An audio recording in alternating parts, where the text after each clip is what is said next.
Hi guys, welcome back to TOEFL with Juva. The TOEFL is a challenge because it's a hard test and you don't have much time. It's so easy to waste time on things you don't need to do.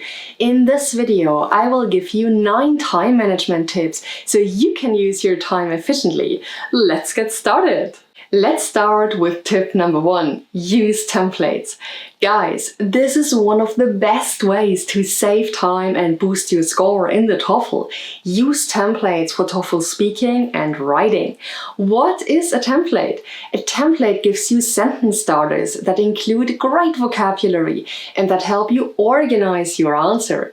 If you memorize a template before you take the TOEFL, you don't have to think about how to start. You can simply start speaking and writing. This saves you so much time and boosts your score because it makes sure that you use a large vocabulary.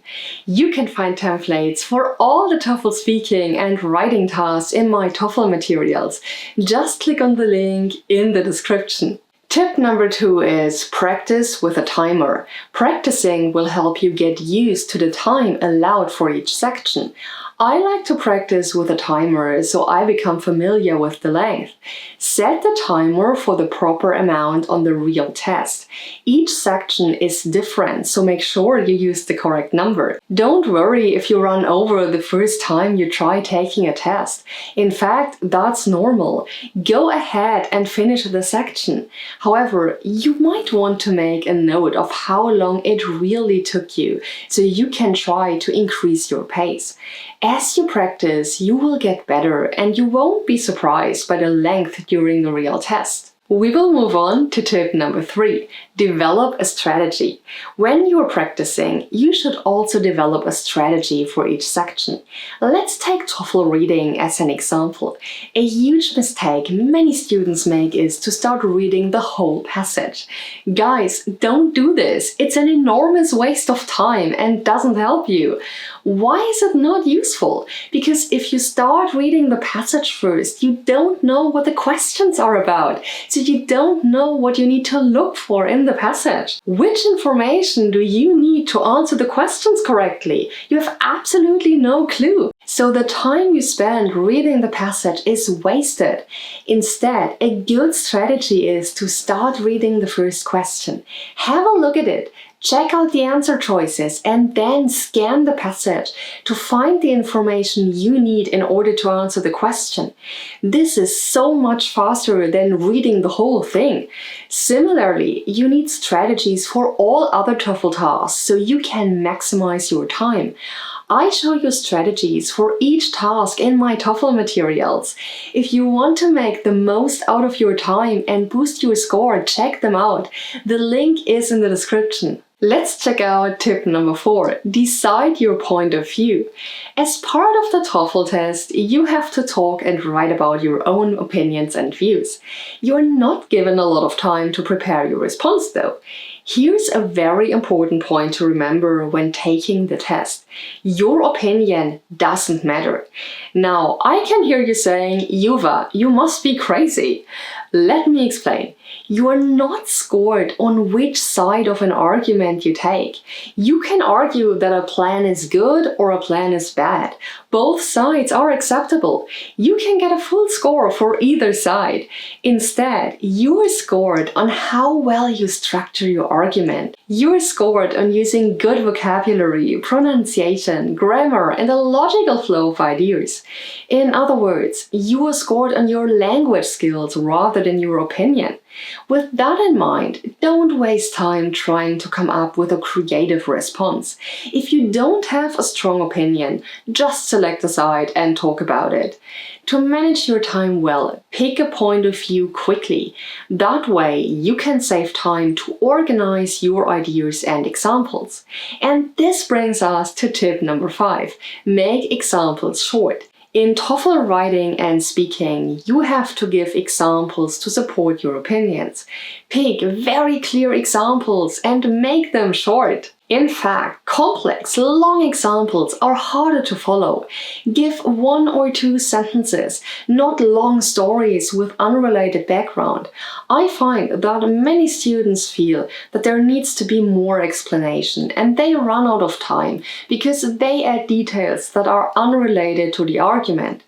If you can't think of a specific example from your own experience right away, you can also make one up. For example, if you want to give an example about saving money for a big purchase and you haven't bought anything recently, you can make up an idea like a friend of mine once bought a new car. Remember, the TOEFL is testing how well you develop your argument. Instead of taking lots of time to remember specific facts, you can also just add a general statement. For example, I recently read that there are not many polar bears left in Canada. I remember thinking it was a small number, but I can't remember exactly what it was. I could say, I recently read that there are 15,000 polar bears left in Canada. However, I'm not comfortable doing that because I may be wrong. So I add the number with a phrase like, I recently read that there are around 15,000 polar bears left in Canada. It saves time to give an approximate number than to try to remember the specific facts. Plus, it shows off your language skills because you can make an idea less certain. If you're wondering, I just checked. The real number of polar bears in Canada is about 16,000. Let's have a look at tip number 6. Leave time to proofread. For TOEFL writing, I always try to leave time to proofread my work. Therefore, when I practice, I set the timer to go off before the end of the section. I try to complete my response in the shorter time, then review my work in the remaining few minutes. I practice that way for 2 reasons. First, it gives me time to proofread. If I can find and correct simple errors, I can really boost my score. Second, if I haven't finished my response, I still have a tiny bit of time to complete it. By the actual test, I'm used to finishing early. However, if I'm stressed and take longer, I can use the extra minutes to finish writing. And therefore, get used to saving time to proofread when you practice for the test. Let's go on with tip number 7. Save confusing questions for the end. Many websites give suggested lengths of time for each question in TOEFL reading and listening.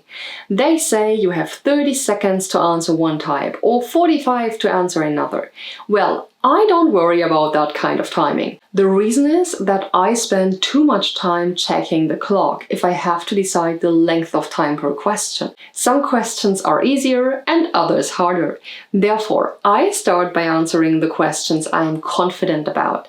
Remember that the questions are in the order that the information is presented in the text.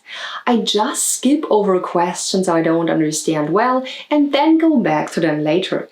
As a result, I can get through all the questions in a reasonable length of time, then spend longer on the ones that I need to in order to answer them correctly. For me, that's a more effective way to allot the time than trying to complete each question within a certain limit. Tip number 8 is take notes. This point may sound counterintuitive. If you take time to write, won't you go slower? Actually, taking notes can really help you progress quickly through the different sections of the test. In the listening section, notes help you remember details to answer the questions.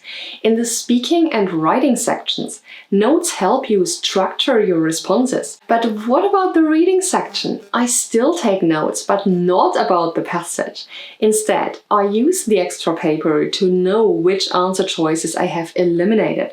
For example, the final reading question asks you to pick 3 choices from a list. I write the letters of the list quickly like this. Then I cross off the choices when I'm sure they're wrong. All I have to do is write the remaining letters on my answer sheet. C, E, and F are my choices because they're not crossed off. I don't have to read through the choices again and again to make sure I select the right ones.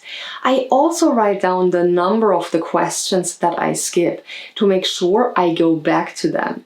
You may use the notes differently, but the basic idea is to come up with a system to ensure that you don't end up rereading the same same information again and again. Finally, here comes tip number 9. Don't leave blanks. If you see that you are near the end of the time on the listening and reading section, quickly mark answers so that there are none incomplete. I use my notes so that I don't select choices that I know are definitely wrong.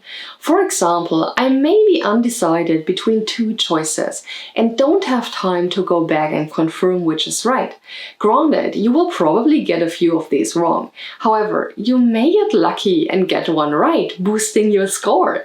Therefore, use the last few seconds to complete the test, even if you don't know the exact answer. My courses give detailed strategies for approaching each section individually, so don't forget to check those out. That's 9 tips for managing your time on the TOEFL test. I hope this video was helpful to you guys. If you have any questions or a video wish, comment below and I would love to see you here next time. Bye bye!